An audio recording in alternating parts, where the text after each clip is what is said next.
Bismillahirrahmanirrahim. Alhamdulillah, salatu wassalamu ala rasulillah. Amma ba'd.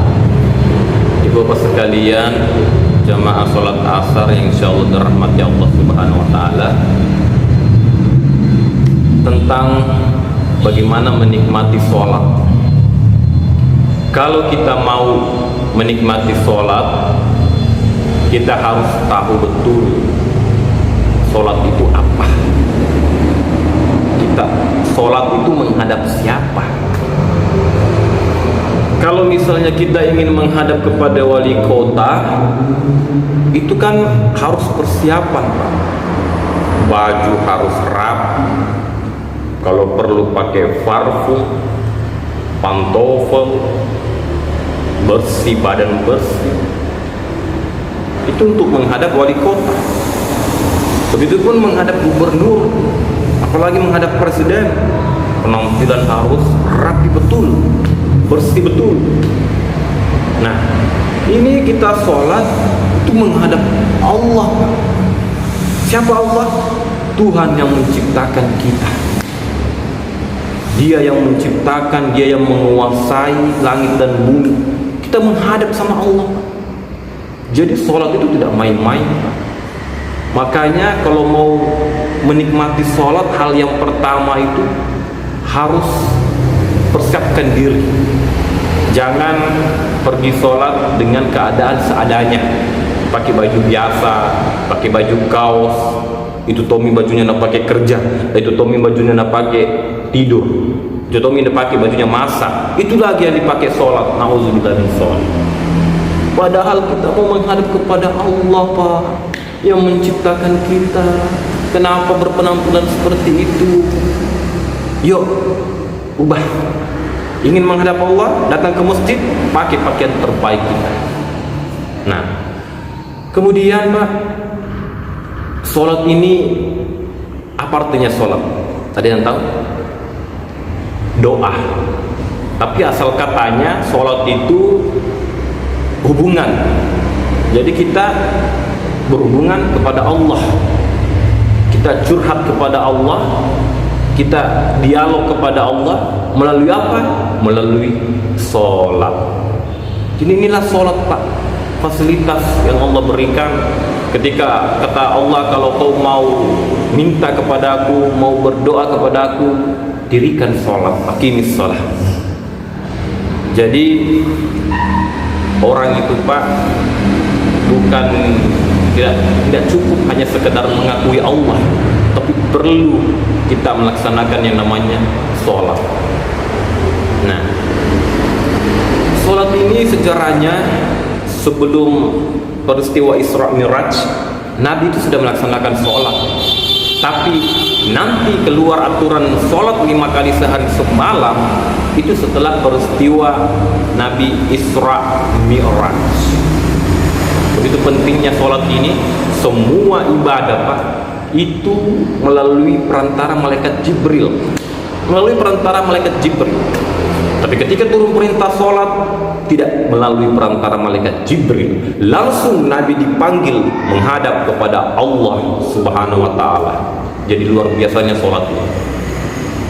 Nah, olehnya itu ulama sepakat, siapa yang meninggalkan sholat dengan sengaja, siapa yang tidak melaksanakan sholat, maka itu disebut orang yang kafir. Tapi apakah kita melaksanakan sholat ini untuk Allah? Tidak sama sekali, Pak. Sekampung, jangankan sekampung, se-Indonesia, satu dunia ini tidak ada yang sholat, Allah tetap maha kuasa, Allah tetap menciptakan. Jadi Allah, sholat itu bukan untuk Allah, tapi kita yang butuh, kita yang perlu sholat itu, Pak. Kita ini manusia yang bodoh, manusia yang fakir. Supaya kita bisa kuat hidup, kita bisa sukses, melalui sholat inilah kuncinya. Sholat inilah kuncinya, Pak. Nah, tentu Ustaz, bagaimana melaksanakan sholat dengan baik? Ya, persiapan baju kita, kemudian melaksanakan wudhu secara yang baik sesuai dengan sunnah Nabi, kemudian gerakan sholat, Pak. Dalam sholat itu ada fikih sholat. Kita perhatikan betul takbiran kita.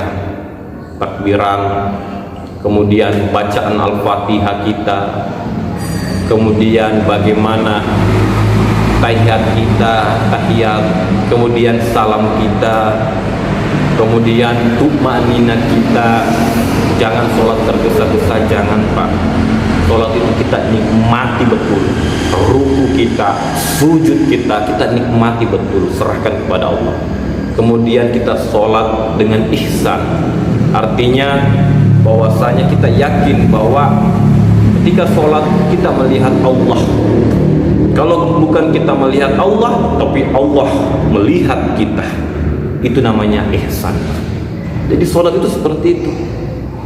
Dan sholat ini dialog Pak. Saya katakan dialog betul-betul. Ketika kita membaca Al-Fatihah, Allah itu membalas bacaan kita. Allah menjawab bacaan kita. Dalam hadis qudsi Allah jelaskan ketika hambaku mengucapkan Alhamdulillahi Rabbil Alamin, Allah membalas hambaku memujiku. Ar-Rahmanir Rahim, Allah membalas hambaku menyanjungku. Maliki Yaumiddin, Allah membalas hambaku memuliakanku. Iyyaka na'budu wa iyyaka nasta'in, hambaku akan mendapatkan apa yang dia inginkan. Jadi luar biasa Pak, dialog. Makanya ya dalam membaca Fatihah itu dijeda satu nafas, jangan bersambung terus. Artinya jangan tanpa jeda, ada jedanya. Alhamdulillahirabbil alamin, Ar-Rahmanir Rahim, Maliki Yaumiddin, Iyyaka na'budu wa iyyaka nasta'in. Ada jedanya. Karena kenapa? Karena itu Allah menjawab di situ. Nah, ibu bapak sekalian insya Allah dirahmati Allah. Terakhir, apa manfaat daripada sholat itu? Setidaknya ada 5 yang saya kupas. 1, sholat itu Pak membuat hidup kita mudah. Allah memberikan jaminan dalam Al-Quran, wa may yattaqillaha yaj'al lahu makhraja. Barang siapa yang bertakwa kepada Allah, maka pasti akan diberi kemudahan oleh Allah. Nah, orang yang bertakwa itu siapa? Dia yang melaksanakan sholat. Jadi tidak usah khawatir. Pokoknya kalau antum sholat, pasti Allah akan berikan kemudahan. Mau menikah, mudah. Buka usaha, mudah. Buka bisnis, mudah. Mau pada saat meninggal sakaratul maut, dipermudah. Allah jaminkan Pak. Kalau saya yang jamin bapak-bapak sekalian, itu ada keraguan. Tapi kalau sudah Allah yang menjamin, tidak ada keraguan lagi Pak. Jaminan kemudahan oleh Allah. Kemudian apa lagi manfaat sholat? Yaitu membuat batin kita tenang, membuat hati kita tenang. Allah berfirman, Innani anallahu la ilaha illallah ana fa'budni wa aqimis salata di dzikri. Ingatlah aku dengan zikir. Ketika kita sholat Pak, itulah zikir yang terlengkap. Bayangkan kita takbir Allahu Akbar, kita ruku subhana rabbiyal azim wa bihamdi, subhana rabbiyal azim wa bihamdi. Ketika kita membaca Fatihah Alhamdulillahi Rabbil Alamin, itu kumpulan zikir Pak, zikir. Jadi zikir yang terlengkap itu sholat Pak. Makanya orang yang sholat dengan betul pasti hatinya akan merasa tenang. Itu Pak, karena Allah jaminkan Pak, zikir. Kemudian yang ketiga, orang yang sholat doanya akan mudah terkabulkan. Allah berfirman, "Hunalika da'a Zakaria rabbah, qala rabbi hab li min ladunka dzurriyyatan thayyibah innaka sami'ud du'a." Ketika Nabi Zakaria meminta kepada Allah untuk diberikan keturunan, hal yang mustahil menjadi nyata. Apa artinya Pak? Nabi Zakaria itu Pak sudah divonis istrinya tidak bisa melahirkan, sudah tua, tapi Tapi apa yang terjadi? Nabi Zakaria berdoa dalam mihrab, doanya langsung dikabulkan oleh Allah, doanya dikabulkan oleh Allah. Akhirnya dia mendapatkan keturunan. Hal yang mustahil bisa Pak, kalau Allah yang mau, tidak ada yang mustahil. Kemudian apalagi manfaat sholat itu? Kita cek bahwa yang pertama tadi membuat hidup kita mudah, kemudian yang kedua membuat hati tenang, kemudian yang ketiga doa terkabulkan, yang keempat sholat kita menjadi orang yang sukses. Allah berfirman, qad aflaha mu'minun alladzina hum fi sholatin khashi'un. Beruntunglah orang yang sholat dengan khusyuk. Berhasil kita Pak dalam hidup Pak. Jadi pengusaha yang berhasil, menjadi politisi yang beriman, menjadi akademisi yang beriman Pak.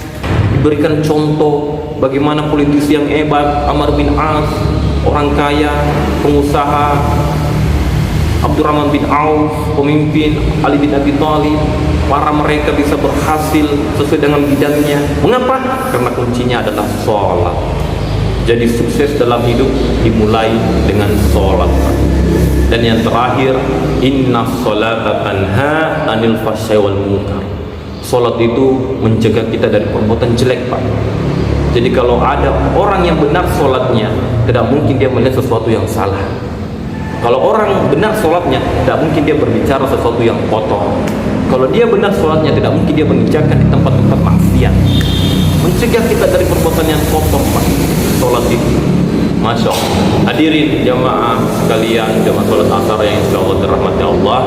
Olehnya itu kunci dalam segala hidup ini ialah sholat. Sejak ini kita perbaiki sholat kita. Pokoknya tidak ada kesuksesan tanpa orang yang sholat, dan tidak ada kegalauan bagi orang yang melaksanakan sholat. Semoga kita menjadi manusia yang terus-terus menjadi orang yang tidak pernah meninggalkan sholat ini, baik sholat yang wajib maupun sholat yang sunnah. Amin ya rabbal alamin. Subhanakallahumma wa bihamdika, asyhadu an la ilaha illa anta, astaghfiruka wa atubu ilaik. Assalamualaikum warahmatullahi wabarakatuh.